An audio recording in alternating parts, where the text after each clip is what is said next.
अध्याय 77 शालोवध। श्री सुखदेव जी ने कहा, परीक्षित, उसके बाद प्रद्युम्न ने नया कवच पहनकर सारथी से ध्रुमान के पास चलने को कहा। ध्रुमान अपने प्रबल प्रहारों से यादव सेना को तहस नहस कर रहा था। प्रद्युम्न ने उसके पास पहुंचकर उसे रोका और अपने बाणों से उसका सिर काट डाला। दोनों सेनाओं के मध्य घमासान युद्ध होने लगा। उन दिनों भगवान श्री कृष्ण और बलराम जी युधिष्ठिर के राष्ट्रीय यज्ञ में इंद्रप्रस्थ गए हुए थे। जब भगवान श्री कृष्ण और बलराम जी इंद्रप्रस्थ से वापस लौटे तो उन्होंने देखा कि यादवों पर घोर विपत्ति आई हुई है। उन्होंने तत्काल बलराम जी को द्वारका की सुरक्षा के लिए भेज दिया और स्वयं दारुक के साथ मायावती शालों के सामने पहुंचकर उसे ललकारा। भगवान को अपने बीच पाकर यादवों की सेना दुगने वेग से शालों की सेना पर टूट पड़ी। श्री कृष्ण ने शालों पर भारी बाण वर्षा की और उसके विमान को छिन्न भिन्न कर दिया। उसी समय शालों ने अपनी गदा के प्रहार से भगवान श्री कृष्ण का धनुष तोड़ डाला। उससे भगवान श्री कृष्ण एक पल के लिए बौखला गए। उसी समय एक सैनिक ने आकर भगवान को सूचना दी कि शालव उनके पिता को उठा ले गए। यह सुनकर भगवान श्री कृष्ण कुछ पलों के लिए शोक में डूब गए। साधारण मानव की तरह उनकी आंखों से अश्रु बह चले। तभी शालव वसुदेव को लेकर आकाश में प्रकट हुआ और उसने तलवार से वसुदेव की गर्दन उड़ा दी। यह दृश्य देखकर भगवान श्री कृष्ण का हृदय हाहाकार कर उठा। उसी क्षण जैसे स्वप्न टूटा, उसकी आंखों के सामने से पर्दा हट गया। वह न तो शालव था न उसके पिता वसुदेव। उनका सारंग धनुष्य भी नहीं टूटा था। जो स्वयं मायापति थे, ये कुछ पलों के लिए शालों की माया से मोहित हो गए थे। श्री कृष्ण ने स्वस्थ होकर शालों की मायावी विमान पर इतनी भयानक शक्तियां चलाई कि उसका विमान टूट फूट कर समुद्र में जा गिरा। शालव अपने विमान से गदा लेकर धरती पर कूद पड़ा और भगवान श्री कृष्ण पर झपटा। अब भगवान ने एक पल का भी विलंब किए बिना अपने सुदर्शन चक्र से शालों की गर्दन काट डाली। शालों के सैनिक अपने स्वामी को मरते देखकर वहां से हाय हाय करते भाग खड़े हुए। ठीक इसी समय शिशुपाल का एक अन्य मित्र दंतवक्त्र शिशुपाल की मौत का बदला लेने के लिए अत्यंत क्रोधित होकर वहां से आ पहुंचा और भगवान श्री कृष्ण को युद्ध के लिए ललकारने लगा। 78वां अध्याय दंतवक्त्र और विदुरथ का वध और तीर्थ यात्रा में बलराम जी द्वारा सूत जी का वध।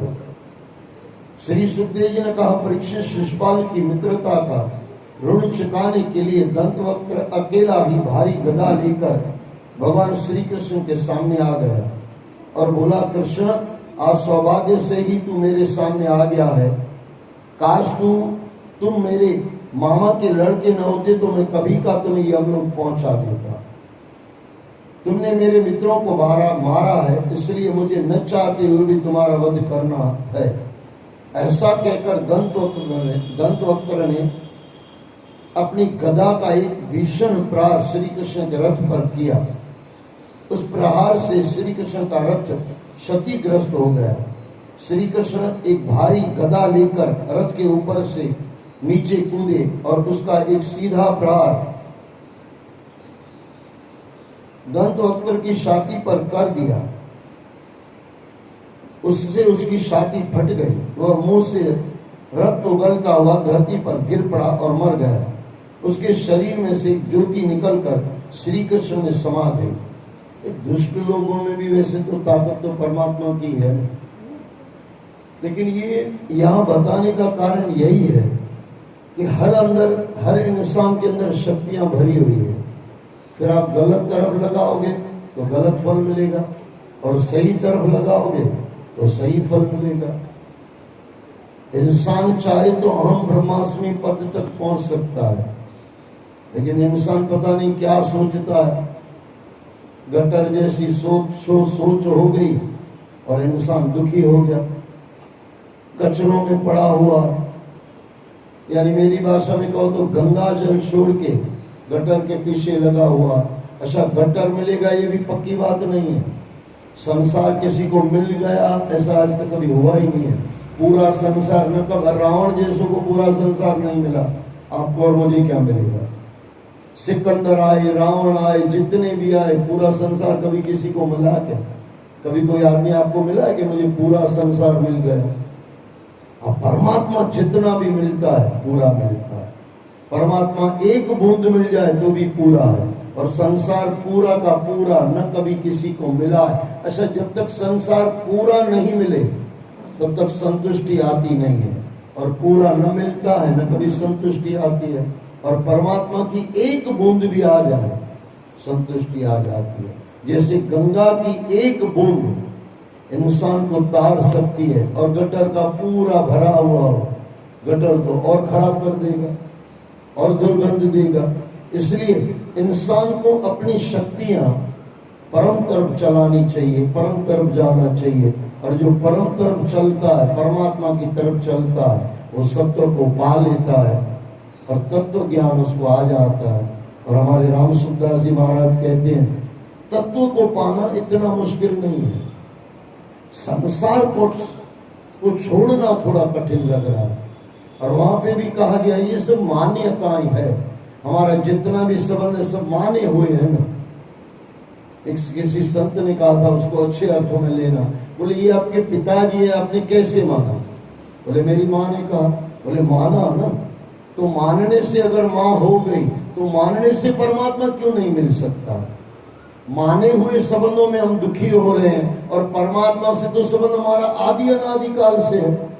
माँ बाप तो इस शरीर के हैं, हर जन्म में माँ बाप बदल जाएंगे, हर जन्म में। अब वो बेटे गधा बने तो गधे की माँ अलग होगी।